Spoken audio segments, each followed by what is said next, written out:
ನಮಸ್ಕಾರ ರೀ. ಉತ್ತರ ಕರ್ನಾಟಕದ ಮಂದಿಗೆ ಇವತ್ತು ಮುಳಗಾಯಿ ಪಲ್ಯ ಮನೆ ಒಳಗೆ ಈಜಿಯಾಗಿ ಹೆಂಗೆ ಮಾಡ್ಕೋಬೋದು ತಟ್ ಅಂತ ಹೇಳ್ಕೊಡ್ತೀನಿ ನೋಡಿರಿ. ಇದಕ್ಕೆ ಸಿಂಪಲ್ಲಾಗಿ ಮನೆಯಾಗ ಇರೋ ಐಟಮ್ನ ಬಳಸ್ಕೊಂಡು ಮಸ್ತಾಗಿ ಬದ್ನಿಕಾಯಿ ಪಲ್ಯ ಮಾಡ್ಕೊಳೋದು ಹೆಂಗೆ ಅಂತ ತೋರಿಸ್ಕೊಡ್ತೀನಿ ನೋಡಿರಿ. ಉಳ್ಳಾಗಡ್ಡಿ, ಟಮಾಟಿ, ಸ್ವಲ್ಪ ಕೊತ್ತಂಬರಿ, ಒಂದು ಸ್ವಲ್ಪ ಬೆಲ್ಲ, ಬದ್ನಿಕಾಯಿ ಕಟ್ ಮಾಡಿಟ್ಕೊಂಡಿ. ಇದಕ್ಕೆ ನೋಡಿರಿ ಎಳ್ಳು ಮತ್ತು ಶೇಂಗಾ, ಕೊಬ್ಬರಿ ಮತ್ತು ಮೆಣ್ಸಿನ್ಕಾಯಿ ಫ್ರೈ ಮಾಡ್ಕೊಂಡು ರುಬ್ಬಿಟ್ಕೊಂಡೇನಿ ಮಸಾಲೆನ. ಮತ್ತೆ ಆಗ್ತಾಡ ಚಲೋ ಮಾಡೋಣ ಬರ್ರಿ. ಗ್ಯಾಸ್ ಹಚ್ಕೋರಿ. ಹಚ್ಕೊಂಡು ಎಣ್ಣೆ ಹಾಕೋರಿ.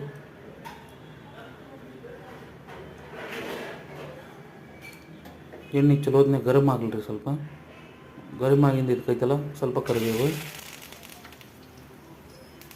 ಸ್ವಲ್ಪ ಜೀರಿಗೆ, ಸ್ವಲ್ಪ ಗುರಳು, ಎಳ್ಳು,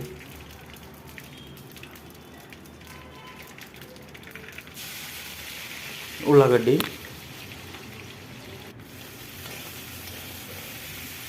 ಹಾಕ್ಕೊಂಡು ಬದನೆ ಹಾಕ್ಕೊಂಡು ಚಲೋ ಹೊತ್ನಾಗ ಫ್ರೈ ಮಾಡ್ಕೋರಿ ಬದ್ನಿಕಾಯಿ.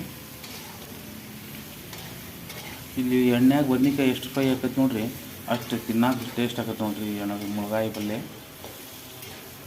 ಚಲೋ ಹೊತ್ನಾಗ ಹುರ್ಕೋರಿದೆ ಎಣ್ಣೆಗೆ ಒಳಗೆ ನೋಡಿರಿ. ಈ ಥರ ಬರ್ಬೇಕು ನೋಡಿರಿ. ಈ ಥರ ಆಗೋರು ಹುಳಿದಿಂದ ಬೆಲ್ಲ,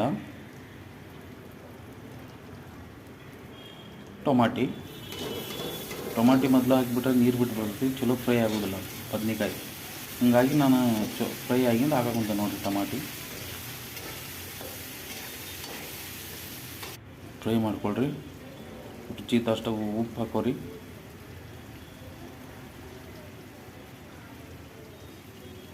ಅರಸಿನ ಪುಡಿ ಚೆಂದಾಗಿ ಮಿಕ್ಸ್ ಮಾಡ್ಕೊಂಡು ಈಗ ಏನೈತಲ್ಲ ಆ ರುಬ್ಬಿದ ಮಸಾಲೆ ಏನೈತಲ್ಲ ರೀ ಅದನ್ನು ಈಗ ಹಾಕ್ಕೊಂಬಿಡ್ರಿ. ಹಾಕ್ಕೊಂಡು ಚೆಂದ ಮಿಕ್ಸ್ ಮಾಡ್ಕೊರಿ. ಚಲೋ ಹೊತ್ನಾಗ ಮಿಕ್ಸ್ ಮಾಡ್ಕೊಂಡು ಸ್ವಲ್ಪ ನೀರು ಹಾಕೋರಿ. ನೀರು ಹಾಕಿ ಮಿಕ್ಸ್ ಮಾಡಿರಿ. ಮತ್ತು ಆಯ್ತು ರೀ. ಒಂದು 2 ನಿಮಿಷ ಕುದಿಸಿಬಿಟ್ರೆ ನಿಮ್ಮ ಮುಳಗಾಯಿ ಪಲ್ಯ ರೆಡಿ ನೋಡಿರಿ. ಸಾಕು, ಇಷ್ಟು ಕುದ್ರೆ ಸಾಕು ರೀ. ಜಾಸ್ತಿ ಕುದ್ದಿನೂ ಬಾರ್ದ್ರಿ ನೋಡಿರಿ. ನಾ ಇಲ್ಲಿ ಮ್ಯಾಗ ಗುರುಳ್ ಪುಡಿ ಹಾಕೋಣ ಅಂತಾನೆ.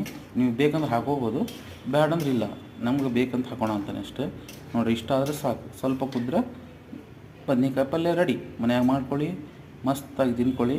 ಹೆಂಗೈತೆ ಅಂತ ಕಮೆಂಟ್ ಬಾಕ್ಸಲ್ಲಿ ಹೇಳಿ.